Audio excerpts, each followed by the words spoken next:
Hello दोस्तों, नमस्कार। स्वागत है आपका उत्तराखंड जी के वेरी इजी ट्रिक्स में। तो आप लोगों के दोस्तों काफ़ी कमेंट आ रहे थे फॉरेस्ट गार्ड भर्ती के संबंध में, क्योंकि मैंने आज से 3 या 4 दिन पहले एक वीडियो बनाया था।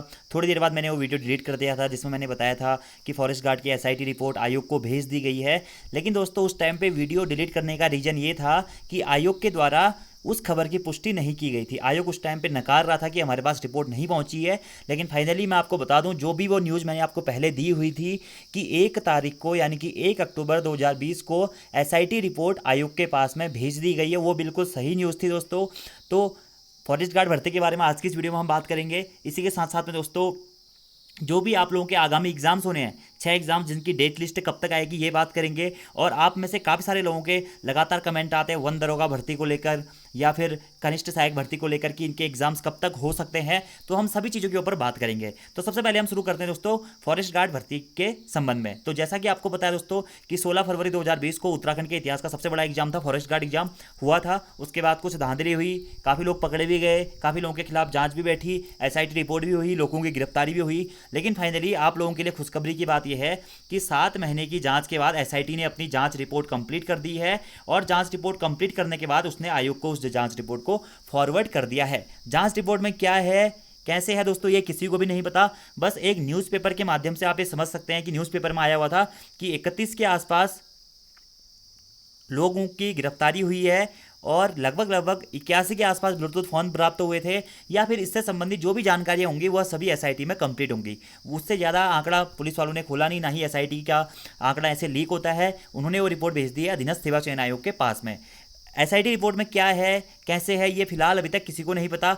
इसका रिजल्ट क्या रहेगा, रिजल्ट तो आएगा या कैंसिल होगा, क्या होगा, इसके बारे में भी दोस्तों अभी कुछ नहीं कहा जा सकता है, क्योंकि अभी 1 अक्टूबर को ही हाल ही में आयोग के पास में रिपोर्ट भेजी गई है। उसके बाद दोस्तों होता है ऐसा है कि कोई भी अगर जांच बैठती है तो उसके बाद आयोग अपनी एक कमेटी गठित करता है।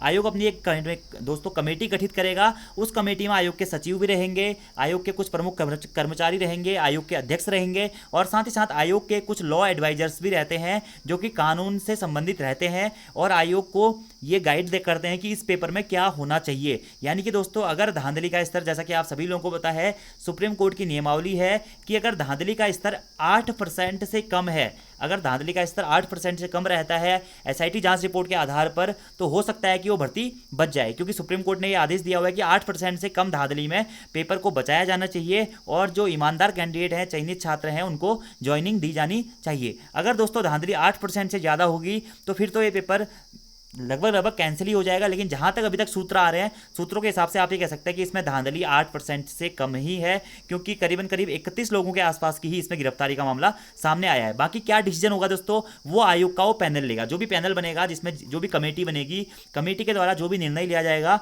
वह सर्वमान्य होगा दोस्तों। और मैं भी आप लोगों से यही कहूँगा कि आयोग जो भी निर्णय ले आप सभी लोग एक्सेप्ट करें, क्योंकि दोस्तों काफ़ी सारे लोग हैं इसमें कि रिजल्ट आ जाए, रिजल्ट आ जाए। काफ़ी सारे लोग सोच रहे होंगे कि भर्ती कैंसिल हो जाए, दोबारा चांस मिल जाए। लेकिन दोस्तों देखिए, सबसे बड़ी भर्ती है, 1200 लोगों के रोजगार की बात है। तो आयोग जो भी डिसीजन लेता है वो आप लोगों को एक्सेप्ट करना चाहिए, भले ही आयोग रिजल्ट जारी करने का डिसीजन ले या फिर आयोग कैंसिलेशन का रिजल्ट ले। और दोस्तों हो ये भी सकता है कि आयोग अपनी जांच पैनल में डिसीजन लेने के बाद में उस डिसीजन को सरकार को फॉरवर्ड करे और उसके बाद सरकार उसमें अपना फाइनल कंक्लूजन सुनाए कि इस भर्ती को क्या होना है। सपोज दैट आयोग कहता है कि रिजल्ट जारी कर दिया जाए, यानी कि उतनी बड़ी धांधली नहीं है और आयोग वहाँ पे सुप्रीम कोर्ट की कोई रूलिंग लगा देते हैं। काफ़ी सारी रूलिंग्स है सुप्रीम कोर्ट की, जहाँ पर अगर 8% से कम धांधली है तो पेपर को बचाया जा सकता है। तो उस कंडीशन में फिर हो सकता है गवर्नमेंट के द्वारा क्या एक्शन लिया जाता है, क्या वो आयोग को फॉलो करते हैं या वो आयोग को नकारते हैं, ये सब चीज़ें दोस्तों देखने वाली रहेंगी। लेकिन फिलहाल तक कुछ भी स्पष्ट नहीं कहा सकता है कि पेपर बचेगा या कैंसिल होगा। लेकिन हाँ, अगर रूलिंग्स के अकॉर्डिंग बात करें, जो भी पुरानी रूलिंग्स हम लोगों ने पढ़ी हुई हैं, जैसे कि आप लोगों ने एलटी भर्ती में भी देखा होगा, आपने टीजी2 भर्ती में भी देखा होगा कि अगर धांधली अगर कम मात्रा में हुई है तो वहाँ पर बचा जा सकता है। अब आप में से काफ़ी सारे लोग कहेंगे कि धांधली तो काफ़ी बड़े स्तर पर हुई थी, हमारी चेकिंग नहीं हुई, ये नहीं हुई, वो नहीं हुई। देखिए दोस्तों, वो चीज़ें इल्यूजन्स हैं हमारे खाली, ठीक है।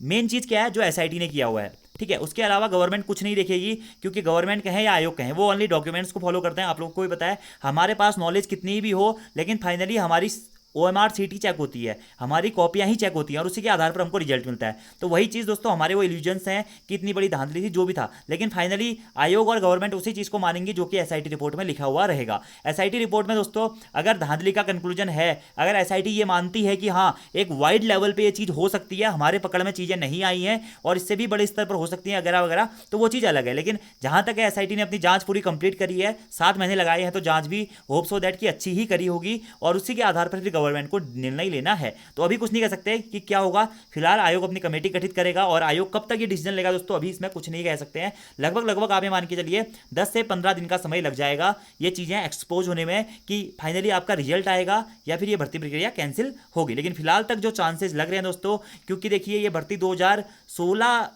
के आसपास, 2017 से ये भर्ती लंबित है, 17 में आए थे, फिर 18 में दोबारा फॉर्म आए, फिर कोर्ट में चली, फिर दोबारा से फॉर्म आए। दोस्तों हम सभी लोगों का ये दायित्व बनता है कि जो भी डिसीजन UKSSC ले या फिर गवर्नमेंट ले तो हमें उसको फॉलो करना चाहिए। सपोज दैट UKSSC ने दोस्तों अगर रिजल्ट जारी करने का ऑप्शन दिया, आप में से कुछ लोग कोर्ट चले जाएंगे, ठीक है, सपोज दैट मैं आपको बता रहा हूँ, फिर वो भर्ती 3-4 साल तक अटक जाएगी और जो कम्पिटिटर है वो कम्पिटिटर बढ़ते ही रहेंगे दोस्तों इससे। या फिर गवर्नमेंट अगर कैंसिल करे तो आप लोग अगर रिजल्ट के लिए कोर्ट चले जाते हैं फिर भी वो भर्ती नहीं अटक जाना है। गवर्नमेंट का जो भी डिसीजन रहेगा दोस्तों आप लोगों को फॉलो करना चाहिए, भले ही वो रिजल्ट डिक्लेरेशन का हो या फिर वो पेपर कैंसिलेशन का हो। पेपर कैंसिलेशन का है तो चुपचाप से दोबारा से तैयारी कर लीजिए, अगर रिजल्ट डिक्लेरेशन का है तो भाई 1218 लोगों को सरकारी रोजगार मिलेगा, उत्तराखंड से 1218 जो मेन कॉम्पिटिटर्स हैं दोस्तों वो कम होंगे और आप लोगों को आगे आने वाली भर्तियों में भी फायदा मिलेगा। तो मैं तो यही कहूंगा यार कि आयोग के डिसीजन को सपोर्ट करना चाहिए आप सभी लोगों को। अब आप में से कई सारे महानुभाव मुझे गाली भी देंगे, कोई दिक्कत नहीं है, दे सकते हो, तो सबको स्वतंत्रता का अधिकार है, लेकिन ये चीजें हमें सोचनी पड़ेंगी दोस्तों, क्योंकि 2017 से एक भर्ती प्रक्रिया लंबित है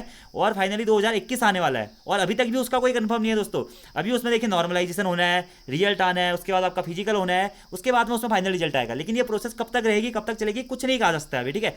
फिलहाल आप लोगों के लिए खुशखबरी बस ये है दोस्तों कि SIT की जांच रिपोर्ट कंप्लीट हो गई है 7 महीने के बाद में और आयोग के पास में भेज दी गई है। आयोग के द्वारा जैसे ही कोई निर्णय लिया जाता है वो आपको बता दिया जाएगा। फिलहाल तो आयोग शायद पैनल का गठन करेगा, क्योंकि हर प्रोसेस में वही रहता है कि आयोग एक पैनल बनाएगा और उस पैनल के द्वारा फिर डिसीजन लिया जाएगा कि ये भर्ती बचेगी या कैंसिल होगी या इसका एग्जाम होगा या इसमें फिर रिजल्ट आएगा। अभी इस बारे में कुछ भी नहीं कह सकते हैं। दूसरी आपकी चीज़ है दोस्तों आगामी 6 एग्जाम्स की डेट लिस्ट।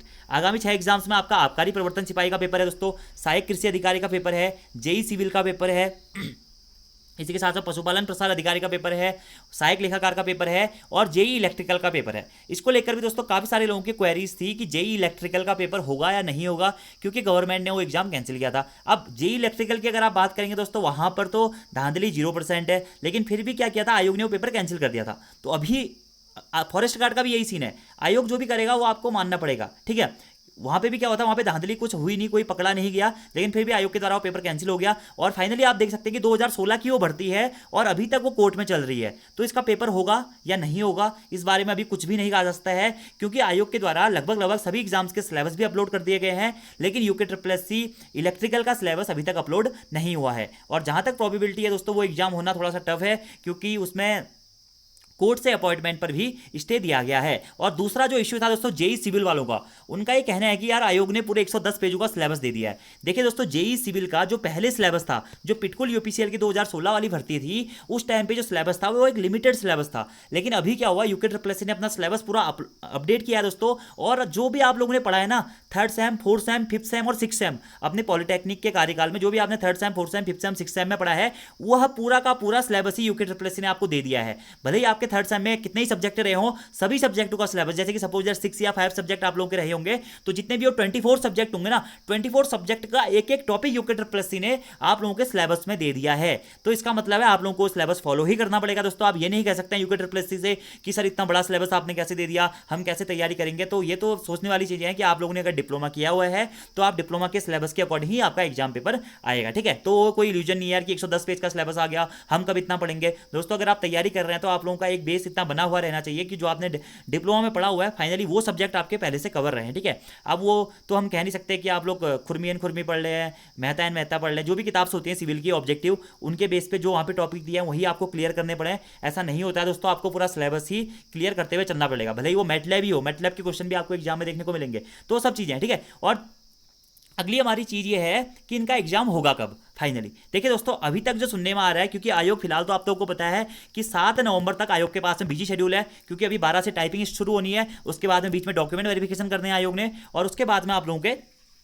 7 नवंबर तक फिर से वो टाइपिंग स्टेनो की प्रक्रिया आयोग को पूरी करानी है। तो आप लोगों के जो एग्जाम्स अभी प्रस्तावित हैं दोस्तों, वो ऐसा हो सकता है कि दीपावली के बाद होंगे। दीपावली के बाद आपके एग्जाम्स होंगे। दीपावली कब है? शायद 15 नवंबर के आसपास में दिवाली है। दिवाली के अगले हफ्ते से शायद आप लोगों के एग्जाम्स होंगे। क्यों? क्योंकि देखिए दोस्तों, अभी तक स्कूल्स भी नहीं खुले हैं, और स्कूल जब तक नहीं खुलेंगे तब तक सेंटर्स आयोग को उतने अलॉट नहीं हो पाएंगे जितने अलॉट करने चाहिए थे। भले ही अभ्यर्थियों की संख्या कम है, लेकिन सेंटर्स अभी तक अलॉट नहीं हुए हैं। और दूसरी चीज़ ये भी सुनने में आ रही है कि आयोग हो सकता है ऑनलाइन माध्यम से पेपर कराए, भले ही वो आबकारी परिवर्तन सिपाही का हो या कुछ भी हो। तो फिलहाल आप ये मान के चल सकते हैं दोस्तों कि आपके एग्जाम्स जो होंगे लगभग 15 नवंबर के बाद ही होंगे, ठीक है। और आयोग के द्वारा जल्दी ही इसका कैलेंडर भी जारी कर दिया जाएगा। वो 15 नवंबर की बात होंगे। और कितने होंगे? यही 6 या 5 एग्जाम्स होंगे, ठीक है दोस्तों। अगला, आप लोगों में से काफी सारे लोगों के डाउट थे कि कनिष्ठ सहायक 746 पदों पर एग्जाम कब होगा, साथ साथ वन दरोगा का एग्जाम कब होगा। देखिए दोस्तों, ये एग्जाम तो फिलहाल इस साल होने मुश्किल है।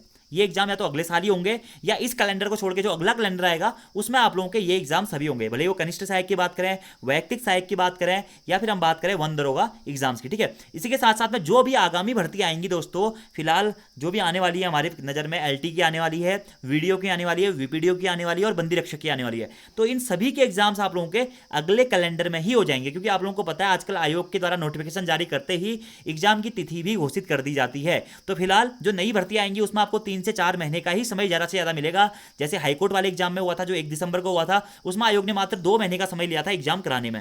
तो ये पॉसिबिलिटी है दोस्तों। तो अगर वीडियो एलटी के फॉर्म आते भी हैं और आप उस स्ट्रीम की तैयारी कर रहे हैं, तो आपको अभी से उस संबंध में तैयारी करनी पड़ेगी, और अभी से आप बने रहिए, क्योंकि अगले साल अक्टूबर नवंबर से आई थिंक आचार संहिता लग जाएगी।